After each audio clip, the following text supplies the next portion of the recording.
ભગવાન મહાદેવે ખૂટિયાનો સ્વીકાર નથી કર્યો, ભગવાન મહાદેવે આખલાનો સ્વીકાર નથી કર્યો, ભગવાન મહાદેવે બુઢા બળદનો સ્વીકાર કર્યો છે. શું લેવા? જેને પોતાના જીવનને સમાજની સેવામાં સમર્પિત કર્યું છે, એ છે બળદ. એ તો હવે આપણી પાસે આ બધા ટ્રેક્ટરો થયા, બાકી જઈને પૂછો કોઈ ખેડૂતને આ ખેતીનું સાધન મૂળ કયું? બળદ જ ને. બળદ વગર કોણ ખેડૂત ખેતી કરી શકતો હતો? ખેડૂતને જેને પૂછો, જીવન આખું આ બળદે તમારા ખેતરમાં કામ કર્યું,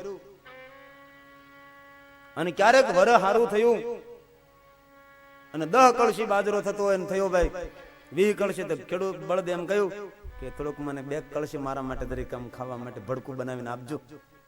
નહીં, કોઈ આશા નહીં, કોઈ અપેક્ષા નહીં. અને પહેલા તો સારું હતું, ભગવાનની કૃપા હતી. હવે તો ખેડૂતો પૈસાની લાલચમાં નકરો કપાસ વાવે છે. ચકલાઓ મરી ગયા, વિચાર તો કરો તમે, ચકલાઓ મરી ગયા. પહેલા આપણી ખેડૂતની રીત કેવી? ચારે બાજુ માતાજીને આણ કરે, ઝારના દાણા વાવે. ઝારના દાણા ચારે ખેતરની ચારે બાજુ ઝાર વાવે. એમાં થોડાક મઠ વાવે, થોડાક મગ વાવે, થોડા અડદ વાવે, થોડાક સીભડા, ચારો તરફ વચ્ચે મબલખ પાક હોય. ચારે બાજુ રેખા કરતા. હવે તો કોઈ શેઢો જ નહીં, નથી કોઈ વાવતું કોઈ પેલા ઝાર. પૈસાના પ્રલોભને બેફામ કપાસો વાવાય છે.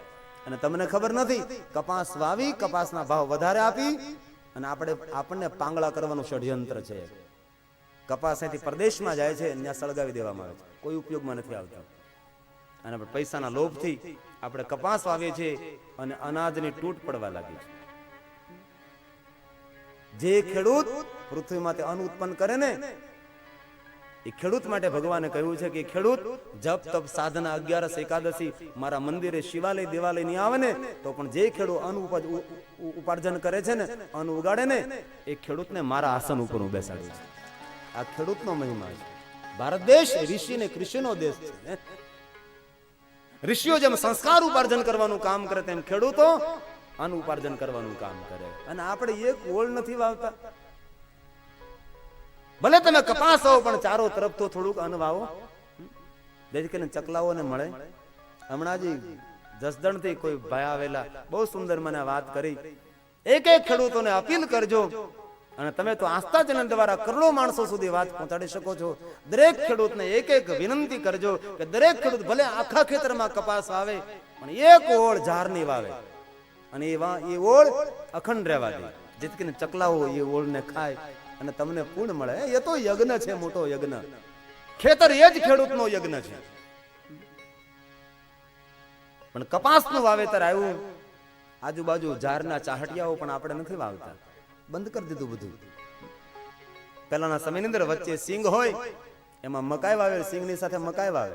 એવું ખેતર આમ રૂડું રૂડિયામણું લાગે, જાણે ઇન્દ્રનો બાગ હોય ને એવું ખેતર લાગતું આપણું. પૈસાની દોટમાં, સુખ અને સમૃદ્ધિની દોટમાં, પ્રગતિની હરોળમાં લાખો હરણાઓ મર્યા, લાખો ચકલાઓ મર્યા, અને તેનું પરિણામ 45 ડિગ્રી, 46 ડિગ્રી, 48 ડિગ્રી અને 50 ડિગ્રીએ પહોંચ્યું. પક્ષીઓ સાપ 50 થી ઉપર 60 પહોંચ્યું, એટલે માનવ આ પૃથ્વી ઉપર જીવી નહીં શકે. પહેલા તો કેવું હતું, ખેતરના શેઢે શેઢે વૃક્ષો હતા. ખેતરના શેઢે શેઢે આપણા ખેડૂતો વૃક્ષો વાવતા હતા. એ મારા બળદને બાંધી શકાય, મારું હાથી ત્યાં છોડી અને ઘરવાળી ભાત લઈને આવે, માથા ઉપર લટક લટક કરતી, અને નીચે આમ ભાત છોડીને પછી રોટલી કાઢે, રોટલો કાઢે, તેલને ગોળ કાઢે, કુડીમાંથી છાશ કાઢે, અને થોડુંક શાલ્યામાં શાક કાઢે, અને ખેડૂત અને તેની પત્ની ખેતરના શેઢે બેઠે અને વૃક્ષની નીચે બેઠા બેઠા ભોજન કરતા. કેવા રૂડા લાગે, રાધા ને કૃષ્ણની જોડી લાગે. એ દ્રશ્ય ક્યાં ગયા? એ દ્રશ્ય ક્યાં અલોપ થયા? એ દ્રશ્યો સુકાઈ ગયા. માટે મારા ખેડૂતોને પ્રાર્થના છે, દરેક પોતાના ખેતરમાં એક ઓળ ઝારની વાવે, અને તેને લણવાની નહીં, આમ નામ રહેવા દેવાય. ચકલાઓ તમારા ખેતરમાં તે ઝાર છણશે, ચકલાઓ મનોમન તમને આશીર્વાદ આપશે, અને તમારી પેઢીઓ ઉજળી થઈ જાય. આશીર્વાદની કોઈ ભાષા નથી હોતી. એવું કોઈ દિવસ નહીં માનું કે સાધુ બ્રાહ્મણો આશીર્વાદ આપી શકે. જે માણસને જે વસ્તુની જરૂર છે અને જે માણસ દુઃખમાં અટવાયેલો છે એ માણસને મદદરૂપ થાવ, હાશકારો નીકળે એ જ આશીર્વાદ. આશીર્વાદનો કોઈ શબ્દો નથી હોતા. સાધુ બ્રાહ્મણને પગે લાગો અને અમે જે તમને આપીએ સુખી રહો સુખી રહો, એ આશીર્વાદ નથી, આશ્વાસન છે. અને પગે લાગો તો સુખી થવા એમ જ કેવું પડે, એમ થોડું કહેવાય દુઃખી થાવ, નકર કોઈ પગે ન લાગે. પગે લાગીને અમે જે આપીએ આશીર્વાદ નથી, આશ્વાસન છે. આશીર્વાદ તો તમને કોઈ પણ પશુ પક્ષી પણ આપી શકે છે. અરે કીડિયારું પૂરો ને કીડિયારું, એ કીડીઓ પણ તમને આશીર્વાદ આપે છે. અને સાધુ બ્રાહ્મણો આશીર્વાદ આપીને તમારું જો ભરાઈ જતું હોય, તમે તમારા માથા પર હાથ મૂકીને તમારું હરખું થઈ, અમે નો બે રાત આમ રાખી 24 કલાક બધું હરખું થઈ જાય, એવા બ્રહ્મા કોઈ દી રહેવું. ઠીક, વડીલોને પ્રણામ કરવા, સાધુ સંતોને પ્રણામ કરવા, પણ ખોટી આશા અપેક્ષાઓ નહીં રાખવાની. એ આપણો ભ્રમ છે. અમે આશીર્વાદ આપીને તમારું બધું આમ લોટરી લાગી જાય તો ઓફિસ ખોલીને ન બેજે, આ હું લેવાને આ તડકામાં આ બધું 3-3, 4-4 કલાક એ જંગવડમાં જંગ ખેલવા આવવાનું. ઓફિસ નો બને એર કન્ડિશન, આશીર્વાદ લેવા માટે આવો, તમારું બધું સરખું થઈ જાય. પણ એ નહીં થાય. એ તો કર્મને આધીન આપણું જીવન છે. માટે મારા ખેડૂતોને પ્રાર્થના છે, અને જરૂર મારા ખેડૂતો વ્યાસપીઠની વાત માનશે. એક એક ઓળ તમે ઝાડની વાવો, જેથી કરીને ચકલાઓને ઝાડ ખાવા માટે મળે. અમુક પક્ષી એવા હોય છે એ ગામમાં ન આવે, કારણ કે અવાજ અને ઘોંઘાટથી તે પક્ષીઓ દૂર ભાગે. એવા પક્ષીઓ અન્ન નહીં મળતા, જલ નહીં મળતા, મૃત્યુ પામે. પહેલા તમે જુઓ કેટલી ટોળા ચકલીઓ જોવા મળતી હતી. હવે ટોળા ચકલીઓના જોવા મળે છે કોઈ જગ્યાએ? ચકલીઓ સાફ થઈ ગઈ. કેમ? કે તેને ખાવાનું ન મળ્યું. અરે આપણા પૂર્વજો, આપણા વડીલો ચકલાઓ માટે ખેતરની અંદર પેલું કુંડું બાંધતા હતા પાણીનું. કુંડાની અંદર પાણી ઉપર લટકાડ, કારણ કે નીચે પાણી પીવા તેને આવવું ન પડે. બડે વૃક્ષ હોય, ઝૂંપડી હોય, વાડીએ મશીનની ઓરડી હોય, તેનું નેવું પડતું હોય ને પાણીનું ભરીને લટકાવે. ચકલાઓ એમાંથી પાણી પીતા હોય. કોઈ ચકલાઓ અંદર નાતા હોય. ધૂળમાં જયારે ચકલાઓ ના ત્યારે સમજવું કે ચોમાસું નજીક આવ્યું. ગામડાના માણસો આવું આપણે બધું જોયું હોય છે. મહોક્ષનો અર્થ થાય બુઢો બળદ, વૃદ્ધ બળદ, થાકી ગયેલો બળદ. જીવન આખું ખેતરમાં કામ કર્યું છે. આ શેઠથી પહેલા શેઠે ફૂટપટી મૂકો ને તમે ઓળને માપી દો, એવી સીધી ઓળ. કેવી વાવણી કરી છે. ખેડૂત જ્યારે બળદને ઉઠાડે ત્યારે માથું હલાવતો હલાવતો બળદ ચાલવા લાગે છે. કોઈ દી એમ કહ્યું બળદે કે આજે હું થાકી ગયો છું, મારી તબિયત બરાબર નથી. તમારો દીકરો એમ કે બાપા મને જગાડતા નહીં, હું થાકી ગયો છું, મને બરાબર નથી આ તંદુરસ્તી, મને નહીં જગાડતા તમે. દીકરો તમને ના પાડે પણ બળદ તમને ના ન પાડે. જ્યારે ઉઠાડો ત્યારે બળદ ખેતરમાં કામ કરે છે, અનુવાર્જન કરે છે, સમાજના પેટ ભર્યા છે એ બળદ. એ તો ઠીક સમજ્યા આપણે. ગાયના વાસડાને જ્યારે બળદ બનાવવામાં આવતો હોય, આપણે તો નજરે જોયું હોય ને આ બધું. ગાય ઉભી ઉભી રડતી હોય, ગાયના આંખમાંથી આંસુ ટપકતા હોય, અને ગાય વિનંતી કરતી હોય કે હવે તો મારા દીકરાને ત્રાસ આપવાનું બંધ કરો. હવે તો કેટલા યાંત્રિક સાધનો, કેટલી વ્યવસ્થાઓ ઊભી થાય, હવે તો મારા દીકરાને દુઃખ આપવાનું બંધ કરો તમે. અને એ હું તમને કોઈ નિર્દય બની અને વાસણાને બળદ બનાવવામાં આવતો હોય, એનું મારે વર્ણન નથી કરવું, પણ આપણે જોયું હોય છે. મોત આડે થોડુંક વેળું રહી જાય, ફીણ નીકળી જાય મોઢામાંથી.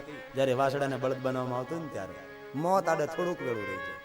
ગાય રડતી રહે અને વાસણાને બળદ બનાવી નાખીએ આપણે. ત્યાંથી પાછા નથી વળતા. વાંસનો ખપાટનો હુયો કરી ખટ કરતું નાક વીંધી નાખીએ આપણે, અને તેમાં રાહ નાખી દઈએ છીએ. નાકમાં કંઈક થોડુંક લાગે, બેનો અનુભવ હોય, નાક વિંધાવે, આંખમાંથી ટપ ટપ આંસુ પડી જાય, નાક વિંધાવે ને ત્યારે. અને આપણે હુયો નાખીએ, પેલો ખપાટનો બનાવીને વીંધી નાખીએ, તેને પછી પલોટીએ અને પછી ખેતીમાં કામ કરે. જિંદગી આખી કોઈ આશા નહીં, કોઈ અપેક્ષા નહીં. કોઈ દી બળદ એમ ન કહે કે જિંદગી આખી તમારા ખેતરમાં કામ કર્યું છે, મને 1 વીઘો જમીન મારા માટે રાખો. દયાવાન કોઈ ખેડૂત હોય તો બળદની સેવા કરે છે, અને તે જ ખેડૂત ધન્ય છે જે ખેડૂત બળદની સેવા કરે છે. નિર્દય ખેડૂતનું લક્ષણ છે બળદના રૂપ ઉપરથી કળાય આવે. સમજો તેની પીઠ ઉપર ભરોળું થઈ ગઈ છે, નિર્દય ખેડૂત છે. પેલું મારે ને એટલે પેલી ભરોળ થઈ જાય, ત્યાંથી પાછો નથી વળતો, પૂછડું વરડે. ભગવાન કેવું સુંદર સીધું પૂછ આપ્યું હોય, મરડી મરડીને સર્પ આકાર બનાવી દીધું હોય છે. જે ખેડૂતના બળદના પૂછડા વાંકા સુકાવે ને સમજો આ નિર્દય માણસ છે. આપણને શરમ આવી જોઈએ. આપણો કાન કોક રોજ મરડે તો અને દરરોજ પૂછડું આપણે બળદનું આમ એટલું વળસડાવે, બળદના પૂછડામાં સર્પ આકાર બનાવી દીધું હોય. સમજો આ ખેડૂત નિર્દય માણસ. અરે બળદની તાકાત હોય ત્યાં સુધી તમે ભરો ગાડામાં ઠીક છે, પણ ધોરાવું દેવું ભરવાની જરૂર છે. આ બધા શબ્દો આપણે કાઠિયાવાડના એટલે સમજીએ. ધોરું ઊંટડા સુધી ભરી દે, ધોર પાછું ન્યા બેહી જાય, ગાડું ઉલ્લે નહીં ને. એટલે બળદની બળ પ્રમાણે ગાડામાં વજન ભરો, થોડીક દયા બળદ પણ રાખો. જિંદગી આખી કામ કરે, જિંદગી આખી કામ કરે, નહીં આશા કોઈ નહીં અપેક્ષા. અને બળદ વૃદ્ધ બને છે. અને આ દેશના ખેડૂતો વૃદ્ધ બળદનું ગઢપણ પાળતા હતા. અત્યારે તો શું વાત કરીએ, બળદ વૃદ્ધ થાય ને કસાઈને આપી દે છે. કેટલાય ખેડૂતોને જોયા છે, પોતાનો બળદ ગરડો થાય ને એટલે ખાટકીને આપી દે છે. અને જે ખેડૂત પોતાના બળદને ખાટકીને આપે ને એને મારો મહાદેવ માફ ન કરે. આ દેશની સંસ્કૃતિ છે. આ દેશના ખેડૂતો વૃદ્ધ બળદનું ગઢપણ પાળતા હતા અને અખૂટ રહેતા હતા. 7 વર્ષના દુષ્કાળ પડે ને તો મારા ખેડૂતોના ઘરમાં અન્ન નહોતા ખૂટતા. કારણ કયું? કારણ એ બળદની સેવા. પણ ક્યાં ગઈ એ બધી બળદની સેવાઓ? શું કરીએ? આ તો વૃદ્ધ બળદની સેવાની ક્યાં વાત કરો, વૃદ્ધ બાપની પણ સેવા કરવા તૈયાર નથી. બળદની વાત તો એક બાજુ રહી, વૃદ્ધ બાપની સેવા કરવા તૈયાર નથી આજના માણસ. જીવન આખું સમાજ માટે સમર્પિત કરી દીધું. ભગવાન મહાદેવે જોયું, ભગવાન મહાદેવ કે એ બળદ ધન્ય છે, તું ધન્ય છે. મેં જોયું છે, જિંદગી આખી આ ખેડૂતનું તે કામ કર્યું છે. માનવના અન્ન ભંડાર તે ભરી દીધા, માનવના પેટ ભર્યા. એ બળદ નહીં કોઈ આશા, નહીં કોઈ અપેક્ષા તે રાખી બળદ. ભગવાન મહાદેવ કહે બળદ, આ સમાજ તારી કદર કરે કે ન કરે, પણ હું જરૂર તારી કદર કરું છું. માટે હે બળદ, જા હું તને વરદાન આપું છું કે શિવાલયમાં મારી પૂજા થશે ને એ પહેલા તારી પૂજા કરવામાં આવશે. એ છે મોક્ષ, એ છે બુદ્ધો બળદ. શિવાલયમાં જઈએ ને તો પહેલા આપણે નંદીને પગે લાગીએ. નંદી એ શું છે? નંદી વૃદ્ધ બળદ છે.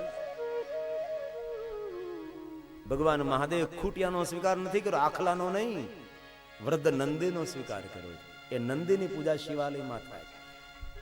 થાકી ગયેલો બળદ, ખેતીમાંથી નીકળી ગયેલો બળદ, તેની પૂજા આપણે કરીએ શિવાલયમાં. એ નંદી છે. પણ શું કરીએ, દુઃખની વાત છે, શિવાલયમાં જઈને પથ્થરના નંદીને પગે લાગે છે, પણ પોતાના બળદને ખાટકીને આપે છે. એને શિવાલયના નંદી પગે લાગવાનો કેવો અધિકાર છે? જે પોતાના બાપને પગે ન લાગતો હોય એને મહાદેવને પણ પગે લાગવાનો અધિકાર નથી. જે પોતાના બાપને પગે લાગે એ મહાદેવને પગે લાગવાનો અધિકારી બને. પથ્થરના નંદીને જેને પગે લાગતો હોય, પોતાના વૃદ્ધ બળદને મારતો હોય, વૃદ્ધ બળદને કસાઈને આપી દેતો હોય. ભગવાન શિવજીના શિવાલયની અંદર નંદીને પગે લાગવાનો તેનો જ અધિકાર છે જે ગાય માતાની સેવા કરે છે. જે ગાયની સેવા નથી કરતો ને તેને નંદીને પગે લાગવાનો અધિકાર નથી. નંદી એમ કહે તું મને પગે લાગે, મારી માં તો ભૂખી છે.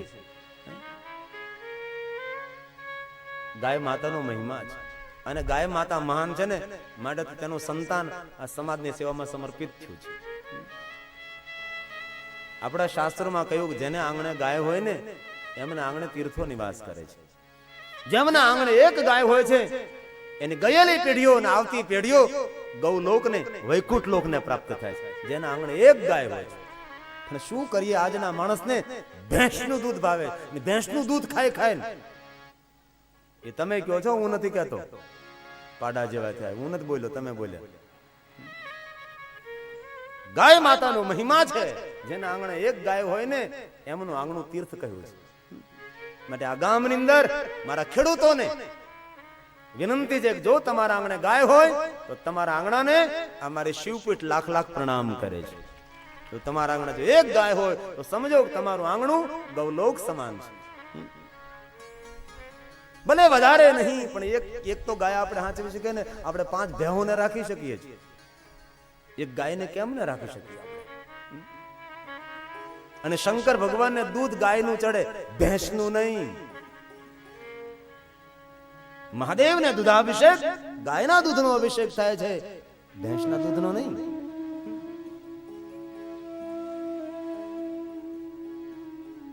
ગાયના દૂધથી મહાદેવને એકવાર અભિષેક કરો, તમારા ભંડાર ભરાઈ જાય. એ દૂધ અભિષેકનો મહિમા છે. પણ શું કરીએ, દુઃખની વાત તો એ છે, નથી કોઈ ગાયના દૂધથી અભિષેક કરતું, ભેંસના દૂધથી અભિષેક કરે છે. અરે ભેંસનું ગાયનું દૂધ પણ ખોવાઈ ગયું અત્યારે તો પ્લાસ્ટિકની કોથળીના દૂધનો અભિષેક કરે છે. પ્લાસ્ટિકની કોથળીમાં જે દૂધ હોય ને એનાથી અભિષેક મહાદેવના ન થાય. પ્લાસ્ટિકની કોથળીમાં જે દૂધ છે એ દૂધ જ નથી, એ તો સફેદ પ્રવાહી છે. એ તો તમારા મનને મનાવવા માટેનું દૂધ છે, બાકી તેમાં કોઈ દૂધના તત્વ નથી. તો ઠીક છે, કાળો ચા ન પીવો પડે, કાવો લીંબુના પાન નાખેલો, માટે આપણે કોથળીના દૂધનો ચા પી, બાકી એમાં ફરક કાંઈ નહીં. ભગવાન શિવજીને દૂધ ચડાવવા માટે જાય, દૂધની કોથળી લેતો જાય, શિવાલયમાં જાય, દૂધની કોથળી ભગવાનને ચડાવે. પણ કોથળી તોડવાનું તો મોઢે જ તોડે, માળો મોઢે તોડીને ધાર કરે. આમ કઈ હોય લાગે? જો આપણે શક્તિ હોય તો આપણે એક આંગણે ગાય રાખીએ, ગાયની સેવા કરીએ. જે ગાયની સેવા કરે ને તેને કોઈ પણ દેવની સેવા ના કરે ને, બધા દેવતાઓની સેવા ગાયની સેવામાં સમાયેલી છે. આપણે કહીએ ને કે ગાયની સાથે 33 કરોડ દેવતાઓ છે. એક ગાયની સેવામાં 33 કરોડ દેવતાઓની સેવા સમાયેલી, એ છે ગાય માતા. ગાય માતાનું દૂધ ખાવાથી બુદ્ધિની વૃદ્ધિ થાય, ભેંસનું દૂધ ખાવાથી શરીરની વૃદ્ધિ થાય. માટે જો વ્યવસ્થા હોય તો આંગણે ગાય જરૂર રાખો. અને આજકાલ ભાઈઓ બહેનો ગ્રામજનો તો ઠીક છે, શહેરીજનો ખાવાની વસ્તુ પ્લાસ્ટિકની કોથળીમાં ભરી ભરી અને બજારમાં ફેંકે. ગાયો બધી પ્લાસ્ટિકની કોથળીઓ ખાઈ ખાઈને કેટલી મરે છે, બેફામ ગાયો મરે છે. આપણે કોઈ ખાવાની વસ્તુ પ્લાસ્ટિકની કોથળીમાં ભરીને ફેંકી તો પ્લાસ્ટિકની કોથળી ખોલતા ગાયને નથી આવડતું. ગાય ભૂખી હોય, પ્લાસ્ટિકની કોથળી સાથે બધું ખાઈ જાય છે. અને પ્લાસ્ટિકની કોથળીઓ ખાઈ ખાઈ અને કેટલી ગાયોના મૃત્યુ થાય છે. માટે મારા ભાઈઓ બહેનોને પ્રાર્થના છે, કોઈ પણ ખાવાની વસ્તુ, પછી શાકભાજીના ટુકડા હોય, કેળાની છાલ હોય, ઘરની અંદર વાસી રોટલી હોય કે વાસી પદાર્થો હોય, બિસ્કિટ હોય કે પાઉં હોય કે કોઈ પણ વસ્તુ હોય, નાખી દેવાની વસ્તુ ખાવાની હોય, એ પ્લાસ્ટિકની કોથળીમાં ભરીને કોઈ દી ફેંકવી નહીં. પ્લાસ્ટિકની કોથળીમાં ભરીને જો એ ફેંકી અને એ ગાય ખાઈ જાય અને જો ગાય તડપીને મૃત્યુ પામે તો ગૌહત્યાનું પાપ કોને લાગે? જેને પ્લાસ્ટિકની કોથળી ફેંકી તેને ગૌહત્યાનું પાપ લાગે છે. માટે આપણે પણ સાવધાન રહીએ. અને પ્લાસ્ટિક એ પર્યાવરણને બહુ નુકસાન કરે છે. પ્લાસ્ટિકની વસ્તુનો ઉપયોગ કરવાનો ઓછું કરો. પ્લાસ્ટિક એ પર્યાવરણ માટે ખતરો જ. આજે પ્રદેશમાં કેટલા લોકો સાવધાન બની ગયા છે. પ્લાસ્ટિકની કોથળી કોઈ રોડ ઉપર ફેંકે ને તેને દંડ થાય. આપણે તો બેફામ પ્લાસ્ટિકની કોથળીઓ ફેંકીએ, માવો ખાય ને કાગળ ફેંકી દઈએ, ગુડકાના પેકેટ ફેંકી દઈએ. સારા માણસો, સજ્જન માણસો કચરો જ્યાં ત્યાં ન ફેંકે. આ શરણ જયંતિ ઉજવણીમાં નરેન્દ્રભાઈ બહુ સુંદર વાત કરી હતી કે આપણા ગુજરાતને 50 વર્ષ પૂરા થયા છે, તેમાં વિશેષ કાંઈ ન કરો પણ કમસે કમ એટલું તમે યોગદાન કરજો કે કોઈ જગ્યાએ કચરો નહીં ફેંકતા. એટલી આ માણસે વાત કરી. એટલી જો સેવા કરશો ને તો પણ મારા ગુજરાતની સેવા છે. અને આપણે તો માવો ખાતા જઈને કોથળી છોડી દઈએ, કાગળ ફેંકતા જાય, જ્યાં ત્યાં થૂકતા જાય. થૂકવું એ અસભ્યતાનું પ્રતીક છે. સજ્જન માણસને તમે થૂકતા ન જુઓ. અને આપણે તો હાલતા જઈને પિચકારી મારતા જાય. એકવાર માણસ થૂકે ને, એક દિવસની આયુષ્ય તેના જીવનમાંથી ઓછી થઈ જાય છે. થૂકવાથી લાળ ગ્રંથિનો વ્યય થાય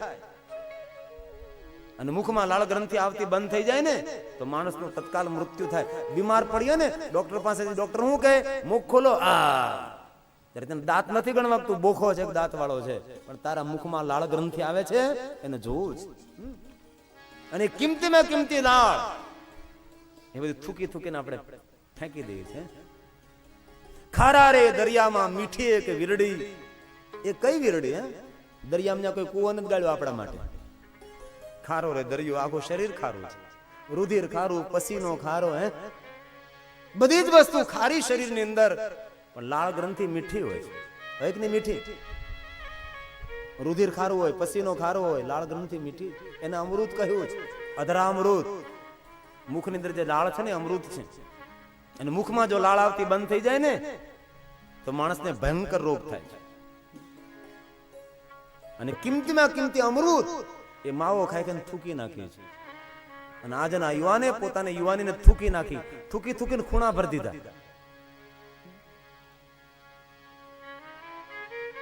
પ્લાસ્ટિક ગાયો ખાય, મૃત્યુ થાય, અને અનેક ગાયોના મૃત્યુ થાય. મેં તો મારી નજરે જોયું છે. ભાવનગરની મારી બાજુમાં ગામ છે ચિત્રા, તે અમારા પટેલના યુવાનો બધા ગૌશાળા ચલાવે. એક્સિડન્ટ અકસ્માતથી એલી બીમાર ગાયોની સેવા કરે. આવતા વર્ષે મેં ગૌશાળાના કથા પણ એક આપી છે. અને એ ગૌશાળાની મુલાકાતે હું ગયો હતો. અને જ્યારે જે ગાયના પેટનું ઓપરેશન થતું હતું અને ગાયના પેટમાંથી 45 કિલો પ્લાસ્ટિકની કોથળીઓ કાઢી હતી. ગાયને બચાવી લેવામાં આવી છે. અને એ કોથળીઓ જે કાઢીને અમુક તો ધોઈ નાખો તો વાપરી શકાય. એમાં પ્લાસ્ટિકની કોથળી એક ખોલી, તેમાંથી તો કેળાની છાલ, શાકભાજીના ટુકડાઓ, બટર પાઉં, કાટેલી ચમચી, નેન કટર, ઓલા ખોટા ઝાંઝર, જે નકામી વસ્તુ હોય ને એ બેને કોથળીમાં ભરીને પેક કરીને કચરા પેટીમાં નાખી દે. એ ગાયો ખાઈ જાય. માટે આપણે તો ગામડાના માણસો, આપણે તો સમજદાર માણસો છીએ. ગાયની સેવા ન કરો તો કોઈ વાંધો નહીં, પણ આપણા હાથથી કોઈ ગાયની હત્યા ન થાય એની કાળજી તો આપણે લેવાની ને. કેટલા કેટલા ગૌ ભક્તો આંદોલન કરે, ગૌ હત્યા બંધ કરો, ગૌ હત્યા બંધ કરો, ગૌ હત્યા બંધ કરો. પણ આપણે લાખ આંદોલનો કરશું, આ જગતમાં ગૌ હત્યા બંધ નહીં થાય. પણ ઉપર બેઠેલા માણસો નિયમ એવો બહાર પાડે કે આ દેશમાં જે ગાયની હત્યા કરે તેને ફાંસીની સજા, તો રાતોરાત ગૌ હત્યા બંધ થઈ શકે છે. પણ કરવું જ કોને? આ બધું વાતો કરવી છે. માટે ગાયનું જતન થાય, ગાયની રક્ષા થાય, એવા પ્રયાસો આપણે સવે કરવાના છે. માટે ભગવાન મહાદેવજી મોક્ષનો સ્વીકાર કર્યો છે, બુઢા બળદનો સ્વીકાર કર્યો છે. શિવાલયની અંદર જે આપણે નંદીની પૂજા કરીએ છીએ એ વ્રત બળદની પૂજા છે. માટે આપણા બળદોની આપણે સેવા કરીએ. અમારા સારકોલાની બાજુમાં કરજાળા ગામ છે. એ કરજાળા ગામની અંદર બધા જ ગામના ખેડૂતો ભેગા થઈ અને એક બળદશાળા, વ્રત બળદશાળા ખોલી છે. ગામના બધા જ વ્રત બળદો એક જગ્યાએ રાખવામાં આવે, તેના ઉપર માણસો ગોઠવી દેવામાં આવે, તેની સેવા કરે, તેને પાણી પાય, તેનું લાલન પાલન કરે. અને બળદ પછી વધારે ગરડો થઈ જાય, પડખું ફરી ન શકે, તો બળદને પકડી અને બીજું પડખું ફેરાવે, નીચે હાદરા નાખે, નીચે કુવળ નાખે. કુવળ, કુવળ કયો ને, કુવળ પેલો ઘઉંનું કુવળ નાખે અને પડખું પર, જેથી કરીને ભાઠા ન પડે તેને. આવી સેવા સેવાધારી માણસો કરે છે. અને જે માણસ સેવા કરે છે એ જ પોતાના જીવનને શણગારે છે. બાકી પોતા માટે તો કાગડા કૂતરાઓ જીવે છે. તો આપણા મને કાગડા કૂતરામાં ફરક કયો? હે, માનવ તો તેને કહેવાય કે પોતા માટે નહીં, સમાજ માટે જીવે. માનવ તેને કહેવાય બીજાના સુખ માટે જીવે. માનવ તેને કહેવાય જગત કલ્યાણ માટે જીવે. બાકી પોતાના માટે જે જીવે ને તેને માનવ નથી કહ્યો. તે તો કાગડા કૂતરાઓ સમાન છે. પેટ તો કાગડા કૂતરાઓ ભરે છે. આપણા પેટ માટે જો આપણે જીવતા હોય તો એને જીવન નથી કહેવાતું. જીવન તો તે જ છે, સેવાકી પ્રવૃત્તિ કરે છે, સમાજ કલ્યાણના કાર્યો કરે છે, જગત હિતના કાર્યો કરે છે. એવા સેવાધારીઓ પોતાના જીવનને શણગારે છે. જે જે પોતાના જીવનને સમાજની સેવામાં સમર્પિત કર્યું છે એવા સેવાધારી માણસોને મારી વ્યાસપીઠ લાખ લાખ પ્રણામ કરે છે. એને જ પ્રણામ થાય, તેને જ વંદનાઓ થાય. જે સેવા કરે છે, કોઈ ગાયોની સેવા કરે, કોઈ પક્ષીની સેવા કરે છે, કોઈ વૃક્ષો ઉગાડે છે, વૃક્ષનું જતન કરે છે. એ વૃક્ષ પ્રેમીઓ, ગૌ પ્રેમીઓ, પક્ષી પ્રેમીઓ, વન પ્રેમીઓ, એવા સેવાધારી માણસોને તો આપણે જેટલા વંદન કરીએ એટલા ઓછા છે. એમાં જ જીવનનો શણગાર છે. તો સવારે ઉઠ્યો નહીં તો નાયો નથી, સિરાયું નથી, બેઠો નથી, બપોર જેવું ખાધું નથી, ઉતો નથી, અને 5 સાડા 4 થાય એટલે ગામના ઓટલા ભાંગવા આવી જાય, વાળું થાય એટલે વાળું કરીને પાછો હોઈ જાય ડરક કરીને. આને કઈ જીવન કહેવાય? ખાઈ ખાઈને ગાગર જેવડા પેટ કર્યા છે. આ કઈ જીવનનો શણગાર છે? જીવનનો શણગાર સમાજની સેવામાં છે, સમાજની કલ્યાણમાં આપણા જીવનનો હિત અને કલ્યાણ છે. માટે ભગવાન મહાદેવ સેવાના પ્રતીક રૂપે નંદીનો સ્વીકાર કર્યો છે. ભગવાન શિવ અને શક્તિનું પ્રાગટ્ય થયું. સૂર્ય ને ચંદ્ર ને વાયુ ને તેજ ને આકાશ નહીં, પોતાના પ્રકાશથી પ્રકાશિત છે. ભગવાન શિવ અને શક્તિ દ્વારા અદ્ભુત એક પુરુષ પ્રગટ થયા છે. કમળ જેવા નેત્રો, મનોહર શ્રેષ્ઠ જેમની આકૃતિ, દિવ્ય રૂપ ધારી. હવે ભગવાન શિવ અને શક્તિ દ્વારા જે પુરુષ પ્રગટ થાય એ પુરુષ કે જેમ તેમ તો ન જ હોય, દિવ્ય પુરુષ પ્રગટ થયો છે. રૂપ કેવું?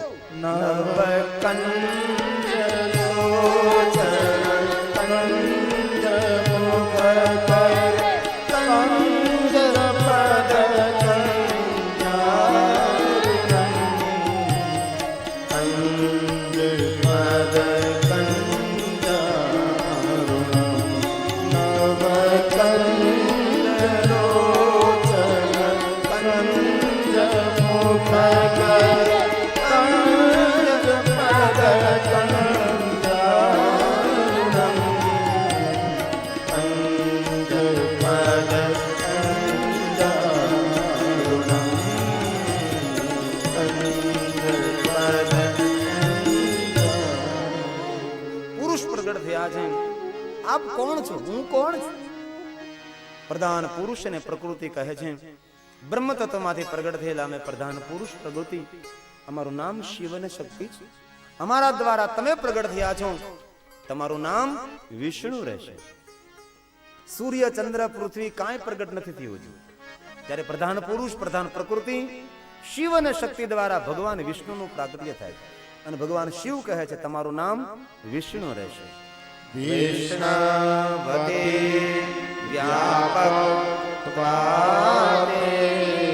વ્યાપક હોવાને નાતે તમારું નામ વિષ્ણુ રહેશે. અને આ નામ તમારું આવતા સમયમાં મોટી ખ્યાતિને પ્રાપ્ત કરશે. હજી સૂર્ય નથી પ્રગટ થયો, ચંદ્ર નથી, પૃથ્વી નથી, કોઈ તત્વ નથી. એ સમયે આ બ્રહ્માંડની અંદર શિવ અને શક્તિ દ્વારા વિષ્ણુ અને ભગવાન શિવજીએ નામ કહ્યું વિષ્ણવતી વ્યાપક તવાતે. આ નામ ખ્યાતમ ભવિષ્યતિ. આવતા સમયની અંદર આ નામ તમારું મોટી ખ્યાતિને પ્રાપ્ત કરશે. અત્યારે વિષ્ણુનો કોણ નથી ઓળખતું? ત્રિભુવનનો માલિક છે વિષ્ણુ. નામ ખ્યાતમ ભવિષ્યતિ. ભગવાન શિવજીએ પ્રથમ કહ્યું આ વિષ્ણુ તમારું નામ સમગ્ર વિશ્વમાં મોટી ખ્યાતિને પ્રાપ્ત થશે. અને આવતા સમયમાં બહુન્યનાની નામાની, અનેક નામોથી તમે પ્રસિદ્ધ થશો. અને તમારા બધા જ નામો ભક્ત સંખકારિણી, તમારા બધા જ નામો એ ભક્તોના સુખનું કારણ બનશે. તો અત્યારે વિષ્ણુના કેટલા નામ છે? વિષ્ણુ સહસ્ત્ર નામ છે. આ ક્યારે કહ્યું ભગવાને શિવજીએ? જગતની ઉત્પત્તિ નો હાથ થઈ હતી. નહીં સૂર્ય નહીં, ચંદ્ર નહીં, તારા નહીં, નક્ષત્ર નહીં, પૃથ્વી નહીં, હું નહીં, તું નહીં. અંધકારની અંદર પ્રકાશમય શિવ અને શક્તિ દ્વારા વિષ્ણુ. અને એ સમયે શિવજીએ કહ્યું કે અત્યારે તમારું નામ વિષ્ણુ રહેશે. આવતા સમયમાં તમારું નામ મોટી ખ્યાતિને પ્રાપ્ત થશે. અને આવતા સમયની અંદર અનેક નામોથી તમે પ્રસિદ્ધ થશો. અને તમારા બધા જ નામો એ ભક્તોના સુખનું કારણ